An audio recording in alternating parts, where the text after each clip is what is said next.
शिवजी की कृपा पाने के लिए करें प्रदोष व्रत। क्या है पौराणिक कथा। प्राचीन काल में एक गरीब पुजारी हुआ करता था। उस पुजारी की मृत्यु के बाद उसकी विधवा पत्नी अपने भरण पोषण के लिए पुत्र को साथ लेकर भीख मांगती हुई शाम तक घर वापस आती थी।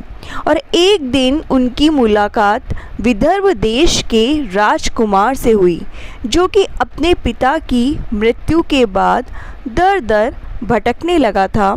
उसकी यह हालत पुजारी की पत्नी से देखी नहीं गई और वह उस राजकुमार को अपने साथ अपने घर ले आई और पुत्र जैसा रखने लगा। एक दिन पुजारी की पत्नी अपने साथ दोनों पुत्रों को शांडिल्य ऋषि के आश्रम ले गई और वहां उसने ऋषि से शिवजी के प्रदोष व्रत की कथा और विधि सुनी तथा घर जाकर अब वह भी प्रदोष व्रत करने लगी। एक बार दोनों बालक वन में घूम रहे थे। उनमें से पुजारी का बेटा तो घर लौट गया, परंतु राजकुमार वन में ही रह गया और उस राजकुमार ने गंधर्व कन्याओं को क्रीड़ा करते हुए देखा तो उनसे बात करने लगा।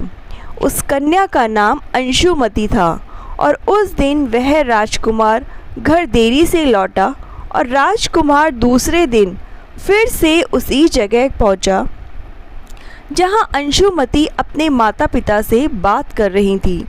तभी अंशुमति के माता पिता ने उस राजकुमार को पहचान लिया और उससे कहा कि आप तो विदर्भ नगर के राजकुमार हो ना, आपका नाम धर्मगुप्त है।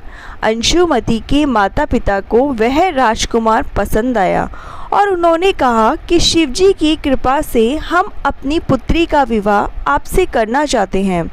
क्या आप इस विवाह के लिए तैयार हैं? राजकुमार ने अपनी स्वीकृति दे दी और उन दोनों का विवाह संपन्न हुआ। बाद में राजकुमार ने गंधर्व की विशाल सेना के साथ विदर्भ पर हमला किया और घमासान युद्ध पर विजय प्राप्त की तथा पत्नी के साथ राज्य करने लगा। और वहां उस महल में वह पुजारी की पत्नी और पुत्र को आदर के साथ आया और साथ रखने लगा। पुजारी की पत्नी और पुत्र के सभी दुख दरिद्र दूर हो गए और वो सुख से अपना जीवन व्यतीत करने लगे। एक दिन अंशुमति ने राजकुमार से इन सभी बातों के पीछे का कारण और रहस्य पूछा। तब राजकुमार ने अंशुमति को अपने जीवन की पूरी बात बताई और साथ ही प्रदोष व्रत का महत्व और व्रत से प्राप्त फल से भी अवगत कराया। और उसी दिन से प्रदोष व्रत की प्रतिष्ठा और महत्व बढ़ गया। मान्यता अनुसार लोग यह व्रत करने लगे और कई जगहों पर अपनी श्रद्धा के अनुसार स्त्री और पुरुष दोनों ही यह व्रत करते हैं।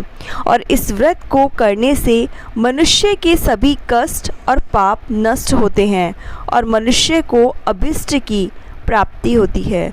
दोस्तों, अगर आपको वीडियो अच्छी लगी हो तो प्लीज़ चैनल को लाइक, शेयर और सब्सक्राइब ज़रूर कीजिए।